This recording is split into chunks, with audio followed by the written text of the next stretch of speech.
Good morning सभी को। पूजा कुमारी के व्लॉग में आपका बहुत बहुत स्वागत है। आई होप आप सब लोग ठीक होंगे। यहाँ पर हम भी ठीक हैं।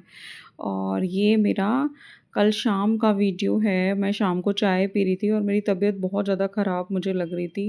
तो मतलब कई दिन हो गए मेरी तबीयत ख़राब हुए। ये मेरे को चोट भी लग गई थी बहुत ज़्यादा, इसमें भी मेरे को बहुत पेन हो रहा था। और मुझे इतनी नींद आ रही है ना, मुझे एक्चुअली मेरा बीपी कई दिनों से मतलब बहुत लो चल रहा है।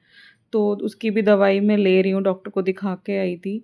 और इसी वजह से मेरे 2-3 दिन व्लॉग नहीं आ पाए। और भी प्रॉब्लम्स हो रही थी टेक्निकल, बट इस वजह से व्लॉग नहीं आ पाए। तो यहाँ पे थोड़ा-सा मैं रो रही थी, तो मेरा बेटा मेरे को चुप कराने के लिए आ गया था। वो मेरे को बिल्कुल रोने नहीं देता है। और शाम को मैंने ये बनाए थे पराठे भिंडी की सब्ज़ी के साथ। सुबह जो भिंडी की सब्ज़ी बनाई थी उसी के साथ शाम को मैंने अपने बेटे को पराठे दे दिए थे, क्योंकि शाम को जो है ना, मैं तो खाना खाती नहीं हूँ। तो मैंने सोचा कि बेटे के लिए पराठे बना देती हूँ। भिंडी के साथ पराठे बहुत अच्छे भी लगते हैं। फिर उसके बाद मैं चली गई थी मार्केट, क्योंकि मेरे को मेरी नानी के घर जाना है। तो वहाँ पर मेरे मामा की बेटी की शादी है, तो हल्दी और मेहंदी के लिए कुछ आउटफिट मुझे मतलब लेने के लिए जाना था। तो वहाँ से मैं एक आउटफिट लेके आई थी। फिर मेरे ना बहुत तबीयत, मैंने आपको बताया मेरी तबीयत ख़राब होती थी। तो यहाँ पर दक्ष मेरा बड़ा वाला बेटा मेरे पैर दबा रहा था। और उसके बाद फिर मैं सो गई थी। फिर अगली अर्ली मॉर्निंग का ये वीडियो है। बच्चों को मतलब स्कूल भेज के फिर मैंने माता रानी की पूजा करी।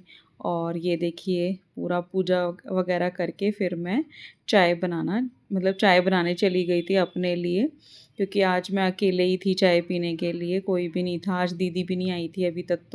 तो मैंने चाय चढ़ा दी थी। साथ के साथ मैंने सोचा छोले, क्योंकि मैंने रात को भिगाए थे सफ़ेद वाले, तो मैंने कहा इनको उबलने रख देती हूँ, क्योंकि इतने चाय बनेगी, इतने इसमें जब तक चाय वाय पीऊँगी जब तक मैंने कहा ये उबल जाएंगे, क्योंकि छोलों में थोड़ा ज़्यादा टाइम लगता है ना।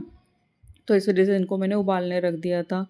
और उसके बाद मैंने अपनी चाय पी।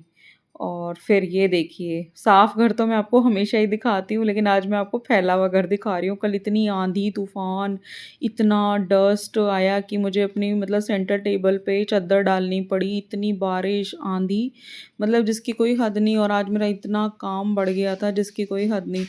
तो आज जो है ना, मैंने सबसे पहले फिर मतलब चाय वगैरह पी के सबसे पहले घर मतलब जितनी भी चीज़ें मेरी बिखरी पड़ी थी उनको ठीक किया। और कुछ आउटफिट्स मैंने निकाल के रखे हैं, क्योंकि मुझे शादी में जाना है। तो वो सारे आउटफिट्स मैंने यहाँ पर निकाले। फिर सारा घर ठीक करा, सारी चीज़ों को ऑर्गेनाइज्ड किया बहुत अच्छे से।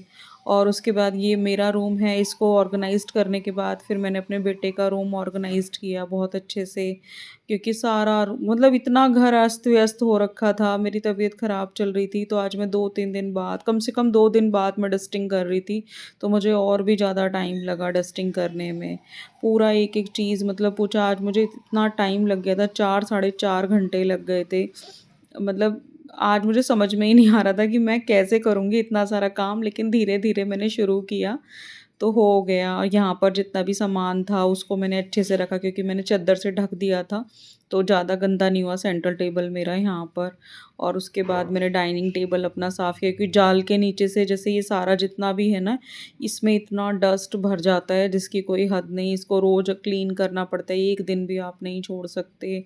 मतलब बहुत ही ज़्यादा डस्ट आता है मेरे जाल के नीचे से। तो एक-एक चीज़ को पोंछ के मेरे को लगाना पड़ता है। यहाँ पर मैं सारी एक-एक चीज़ डस्टिंग करके बहुत अच्छे से लगा रही थी। और फिर ये एक मेरी रैक है माइक्रोवेव के लिए, तो यहाँ पर जितना भी उसका यूज़फुल सामान रहता है वो सारा मैं यहाँ रख देती हूँ।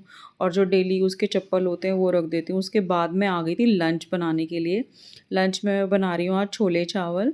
और उसके लिए मैं मोटी-मोटी प्याज़ इसलिए काट रही हूँ, क्योंकि मैं प्याज को हमेशा डीप फ्राई करके तब मैं पीसती हूँ, कच्ची प्याज में नहीं पीसती हूँ, उससे बहुत अच्छा टेस्ट आता है खाने में। यहाँ पर मैंने जितनी भी तेल चढ़ाकर जितनी भी प्याज मोटी-मोटी काटी थी उनको मैंने डीप फ्राई करने के लिए रख दिया था। उसके बाद में इसका एक मैंने बढ़िया सा पेस्ट बना लिया था। और बस कुछ नहीं, फिर उसके बाद में मतलब इसमें ना जीरा, खड़े मसाले जितने भी थे उसका सारा पेस्ट मैंने डाल के इसमें धनिया पाउडर डाल दिया था। और ये देखिए कितनी अच्छी थिक सी ग्रेवी मेरी बन गई। इसके अंदर मैंने टमाटर कम से कम 3 लिए थे। फिर बाद में मैंने छोले और सारा पानी वगैरह सब डाल के ना इसमें इसको सीटी लगा के, और फिर साथ के साथ मैंने देसी घी से चावल छोके थे। उसमें भी सेम प्रोसेस, मैंने खड़े मसाले, जीरा और नमक के साथ मैंने इसको चावलों को भी बना लिया था, क्योंकि आज मेरे को छोले चावल बनाने थे। तो यहाँ पर मैं फ्री हो गई थी सारा काम करने के बाद में। उसके बाद ये देखिए मेरा ऑर्गनाइज़्ड घर बिल्कुल जैसे पहले बिल्कुल अच्छा-सा रहता है और इसको करने के पीछे बहुत मेहनत लगती है, ऐसा नहीं है कि ऐसे ही हो जाता है। मेरे को 4 साढ़े 4 घंटे लगे थे आज पूरी धूल, आँधी, तूफ़ान ये सब मतलब पूरा दिखाई दे रहा था आपको कितना गंदा मेरा घर हो रखा था। उसके बाद कुछ नहीं बस फिर बच्चे स्कूल से आए उन मतलब दोनों के दोनों आ गए थे, फिर उनको मैंने खाना दिया और खाना देने के बाद में जो है वो अपना डाइनिंग टेबल पे बैठ के अपना अच्छे से खाना खाएँगे और बस अब व्लॉग को यहीं एंड करते हैं, मिलेंगे नेक्स्ट व्लॉग और आई होप ये वीडियो आपको अच्छा लगा होगा। प्लीज़ चैनल को लाइक करिए, शेयर करिए, सब्सक्राइब करिए और थैंक यू सो मच।